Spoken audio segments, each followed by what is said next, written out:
Welcome, Jeff Schultz, to On Influence and Impact. Thank you for being here. My pleasure. What makes me really excited to have you on the show today is that you've had a really unique career, one in which spans from growth stage, late stage public companies, but also executive roles across product, marketing, and across sales. I've found in my experience, both whether I was an operator or now my coaching practice, crossing that chasm and making those leaps from one stage to the next or one function to the next is not an easy thing to do. So I'm really excited to glean wisdom from you, share it with this broader community. So thank you. Yeah, no, my pleasure. Really happy to be here. So often when I think about leadership and influence, it's this moment, but there's so many pieces in our past that have created us this way. So if you reflect on your journey, your narrative, your story, what are like 4 or 5 big moments that most shaped who and how you show up today? A great one. When I was about 10 years old, I had an opportunity to participate in a graduate student program where graduate Hmm. students wanted to study how kids trained other kids or could teach other kids. And it turned out that the medium that they used for that was computer programming. Very early, and this was back in the 70s, I had an opportunity to learn how to program a computer, and I was sitting on in a thermal paper printers and green screens and learning how to do this. And then I would teach younger kids, and students would follow me. So I got into technology very early, and that really sparked a path of wanting to always create. So that was number one. So I learned how to program very early in my life and got into technology. Number two was a really interesting moment when I went to college. I went to college as a pre-med. My father was a chairman of a medical department at MD, and I never thought there was anything in the world other than medicine to go into. And in my very first semester at school, I had some friends on my floor that were electrical engineering majors. And I said, I like their homework better than my homework. And I called my dad and said, Dad, I'm not going to be a doctor. I'm going to go be an electrical engineer. And he said, what took you And so can I, long? what was it about that homework that's, God, that excites me? What I really love about engineering is breaking up big problems into small problems. There's a lot of other reasons to be excited about engineering, but I always just like that logical aspect of, wow, you are piecing things together and you're building and you're creating, and look at what this cool stuff that can happen. And you would plug these components together and look at this amazing thing that you can make happen. And that's what really got me excited about it. And that really was a major change. I think that is tied into my overall story because it's always been about like understanding the components of something and how do you piece them together to come up with something bigger. I started my career then, it was then Arthur Andersen, big accounting firm that had consultants that did technology. And very quickly, though, I started getting into this mode of like how talking to customers about this technology. And I created this move from me being a programmer into a customer support role because my managers at the time were like, wow, this person can take the technology concepts and actually translate them into Break it something people down. understand. And then that actually then turned into a marketing role. And so those were very seminal moments in my career. And I think they are all connected by this sort of storytelling aspect and I guess my passion about building things from smaller things. Beautiful. You went from Accenture to Box to Splunk to Cisco. Talk to me about some of the challenges you faced in that chapter of making those leaps from one stage to the next. What was that like for you? The similarity in each one is it comes back to just trying to understand what is the objective and the outcome. How does this all tie together? Every single time I took a leap into a different company, it was how do we fight above our weight class? How do we think about telling a story and making sense out of everything the company does at a higher level? And actually, I think if I look at almost every move I've made in my career, the company I've joined, but like always had greatness in it, always had amazing things. And then the question is, how do we go tell our customers and tell the market why they're so amazing in a different way? And so that's a common thread. Then what changes though is the teams. Can I ask you, Yeah. like, how did you do that? One thing I do is I ask a lot of questions. I've had people tell me, oh, Jeff, you're a really good storyteller. And actually, what I think before you become a storyteller, you have to become a listener. That is one of the key things that I do when I go into these companies is I talk to people that are the experts. I actually go out of my way to remind them that I'm probably not the expert in what they do, but I want to understand how they think about it and ask a lot of questions. When you do that in a safe environment, I think you can suss out these really cool stories and other interesting ideas that may have been hidden behind technical details and features and functions before. It really comes back to what's the value? Why should a customer be working with us as a company beyond just speeds and feeds? And again, when you get a group of people that really understand the products well to start opening up that way, you can really bring a lot out. And then it becomes taking the little pieces and putting them into bigger pieces. It's back to that same theme of, okay, well, now how do we build this up into a completely different story that doesn't lose any of the essence of the products, but really brings it together in a much bigger way than it existed in the past. And does that process or way you think about that shift from one stage of a business to the next? Absolutely. The bigger the business, the bigger the change management impact or challenge that you have to deal with. I've gone into companies where I'm the VP of marketing and the only marketing person. And when that happens, you don't have as many people that you have to bring along on the ride. As you go into bigger and bigger companies, you obviously have to connect the dots and scale. When you're a larger company, you do have the potential of having slightly larger teams, not necessarily huge teams all the time, but then you need to think about your team structure. And do you have people on your team that are the programmatic folks that can help that along so you can stay true to what you really enjoy? I think that advice to stay true to your superpower is such a beautiful one. But how do you do that in an earlier or growth stage, which requires a lot scrappier leaders to be both flying at different levels of altitude? Does that wisdom still stay true earlier as well? And if so, how do you embody or make that happen? Yeah, I think it actually does in the smaller growth companies because, again, you just don't have to spend as much time with the change management aspect of it. You always have to do change management, but if you're in a company like Cisco, the amount of cycles you need to take to make sure that groups far and wide globally are all aligned, there's just a lot of work. And if you try to do all of that and be the creative at the same time, you're just not going to have the cycles. You suddenly wake up one day and you realize you're not being as creative because you're Yeah. getting burdened by the process. I do think when you're in a smaller company or an earlier stage company, it's a little bit different because it's more like you have to balance the creative with the going out there and doing and getting in front of customers and talking to investors and talking to the board. Then you're either creating stuff or you're in it. And that can be also very energizing. By the way, not everybody can do these transitions. I've witnessed it, and I've been there. Yeah, Yelp when they scaled from 10 people to 1,000, or Twitter when I was there from 200 to a couple thousand, or even and then transitioning to LinkedIn. There's a whole different skill set that's required from one to the next. It's often hard to break out. Do you have so my boss, Jitu Patel, who I've worked with for a long time, and I actually learned this from him, this notion of stick to your superpower and bring other people on to help fill in the gaps. He does that extremely well. And I think I learned it from him. so name it. What is your superpower?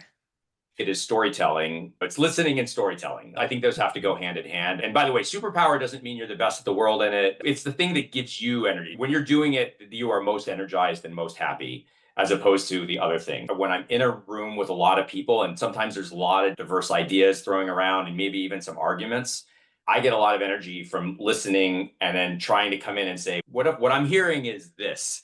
And then go boom. And then what do you all think? And if I can get them to be like, oh, wait, yeah, okay, that's a very energizing moment for me at work. And then how do you then, once you've decided that, how do you take that to the next level and say, okay, now how do we put this together into a story that anyone can understand? That's where I feel like I thrive the most. I love that. And I appreciate that breakdown that you were saying too around what is something that you are uniquely good at, but also like lights you up because there's a distinction. You might be great at something, but you're not finding joy or life in it. But it's That's those right. moments where you're like, what am I uniquely good at? And what's the intersection between where it lights me up? And then ideally, then where's the business need Yeah, within exactly. that? And when you can find that combination, it's extremely powerful, right? Because then you're really in the zone at that point. That's some of the biggest advice I give to people I know. Not everybody has that opportunity. Let's be real in the world, right? You don't always have that opportunity. But if you can find that, then you are really in a great place. I think one of the biggest mistakes you can make is thinking, oh, I'm good at this, but I really need to start doing these other things to get noticed or to get promoted. And what ends up happening is you then start diluting what you're really good at, also diluting your own energy. I'm a big believer in really understanding where that superpower is and doubling down on that. How do you help people discover their superpowers? Do you have wisdom around that? I don't know. It's giving people feedback is very difficult, especially feedback that they don't want to hear. But I think that's what a great leader can do is take people aside and say, you're really good at this. You Yep. can say you're getting your energy here, you're not getting your energy here. This is where you really should be focusing. And I think that's how you have that conversation with folks. G2 was very direct with me. I think I already knew it, but In I what hear it ways? all the Say time. more. A good example would be if I would be, I should hire somebody to go do XYZ. He would oftentimes come back and say, I don't think you should be managing that. I think we should do that. But how about if it's sat over here with somebody that is their superpowers, operations, and programs? So if we were to zoom out and you were to give an executive advice on how to go from one stage to the next, what would you say? Understand your superpower and stay true to that.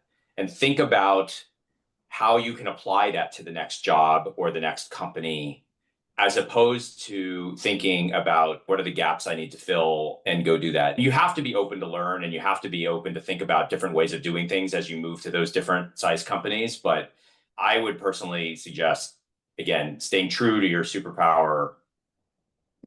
And what came up for me as we keep emphasizing this concept of the superpower is in order to live your superpower, that does require letting go, building a strong team, giving autonomy, holding accountability. So it feels like yes, we can focus on the superpower, but there's a whole body of leadership Yeah. influence and impact that's required to do that. Oh, yeah. And actually, letting go, I think that may be the most important way because sometimes your superpower is not to go build a big team. That's where the letting go sometimes comes in. When you're in a situation where it's, I should not run this thing, this other person should run this thing and take the lead on it, but know that I'm going to be a key participant in that.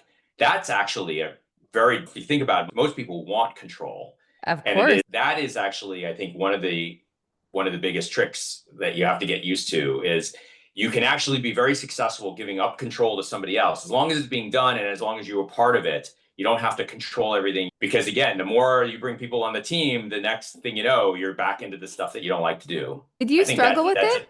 Can I ask? Was it hard for you? 100%. Yeah. Everybody struggles with this. And I think as I've gotten further in my career, I've actually gotten way more comfortable with it now in the last couple of years, where I will find myself in meetings sometimes being the only person that doesn't want to own something. I'm happy to help. I don't need to own it.